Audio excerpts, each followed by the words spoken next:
Hello bachcho, let's read this question. The question says 1 mole of N2O4 gas at 300 Kelvin is kept in a closed container at 1 atm. It is heated to 600 Kelvin when 20% by mass of N2O4 decomposes to NO2. The resultant pressure in the container would be. देखो हमारे पास इस question में दिया गया है कि 1 मोल N2O4 gas है, ठीक, टेम्परेचर क्या है उसका 300 केल्विन और प्रेशर क्या है 1 atm, राइट। उसको हीट किया गया अप टू 600 केल्विन और जिसमें उसका 20% और बाय मास N2O4 जो है डिकम्पोज कर गया है NO2 में। अब हमें बताना है कि रिजल्टेंट प्रेशर क्या होगा कंटेनर में। The key concept for this question is P is directly proportional to T। ये कौन सा लॉ है? ये हमारे पास है Gay Lussac's law. It states that if volume and the number of moles या mass of the gas is fixed, pressure is directly proportional to temperature.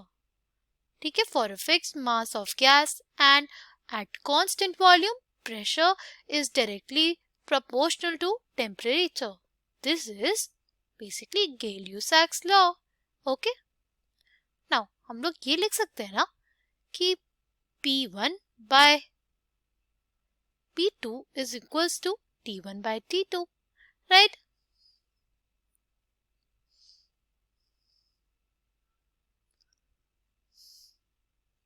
देखो P1 हमारे पास कितना दिया 1 atm, T1 हमारे पास कितना दिया 300 केल्विन, T2 कितना दिया है 600 केल्विन। बस हमें P2 निकालना है, राइट। देखो 300 केल्विन हमारे पास T1, T2 हमारा 600 केल्विन और P1 है हमारे पास 1 atm।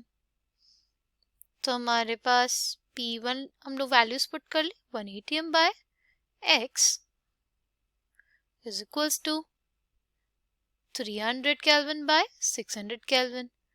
x की वैल्यू हमारे पास क्या हो जाएगी? x की वैल्यू जो हमारे पास आएगी वो हो जाएगी 2 atm। ठीक, नाउ ये तब प्रेशर होता जब हमारे पास N2O4 होता सिंपली, बट हमारे पास इसमें N2O4 ना हो के उसका कुछ मास डिकम्पोज हो गया, राइट। तो लेट्स सी तब हमारे पास टोटल प्रेशर क्या होगा जब हमारे पास NO2 प्रेजेंट रहेगा।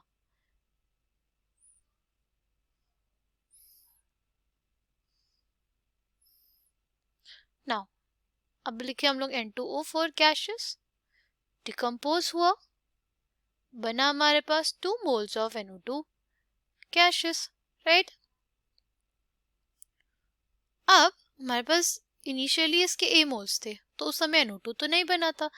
ये है T इज इक्वल्स टू 0 पे, T is equals to T पे, यानी बेसिकली इक्विलिब्रियम पे हमारे पास जो NO2 होगा उसका कुछ मास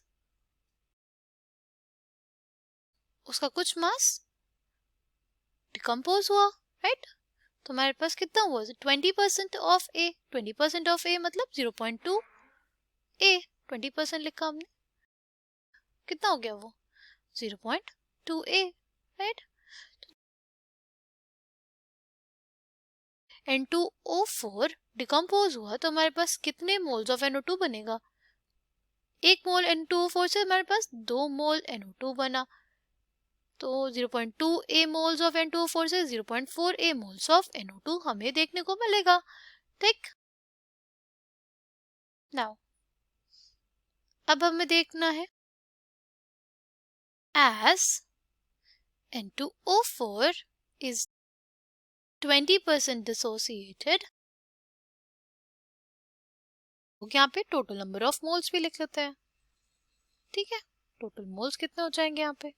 ये हमारे पास हो जाएगा A प्लस 0 A, राइट। और अगर हम लोग बात करते हैं इक्विलिब्रियम में टोटल नंबर ऑफ मोल्स, वो हमारे पास हो जाएगा देखो A माइनस 0.2 A हो जाएगा 0.8 A प्लस 0.4 A, तो हमारे पास आ जाएगा 1.2 A। 1.2 A हमारे पास टोटल नंबर ऑफ मोल्स आ जाएंगे, राइट।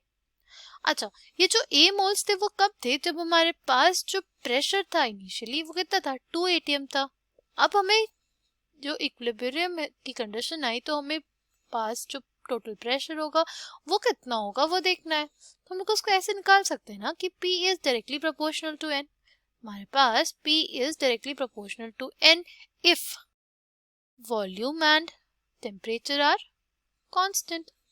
ठीक है, वॉल्यूम तो हमारे पास वैसे भी कांस्टेंट है क्योंकि जो कंटेनर है वो एक क्लोज कंटेनर है। ठीक, टेम्परेचर जो है हमारे पास बोला हुआ है कि 600 केल्विन ही होगा। ठीक, तो हमारे पास वॉल्यूम एंड टेम्परेचर तो कांस्टेंट हो गए, तो हम लोग लिख सकते हैं P is directly proportional to N। तो हमारे पास ये भी लिख सकते हैं P1 dash by P2 dash is basically equals to N1 dash by N2 dash, right. P1 dash वो प्रेशर है जो हमारे पास इनिशियली था, कितना था 2 atm आया था, राइट।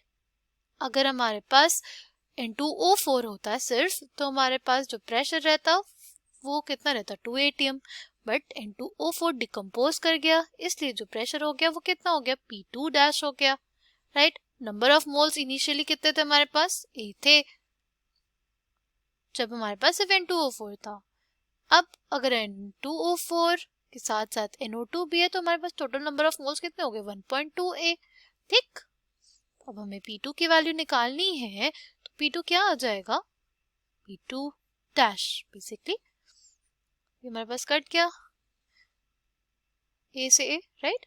हमारे पास आ जाएगा 2.4 atm, यानी जो फाइनल प्रेशर आएगा वो हमारे पास क्या हो जाएगा 2.4 atm। This is the final answer for our question. Final answer for this question is 2.4 atm. I hope you understood it well. Thank you and all the best.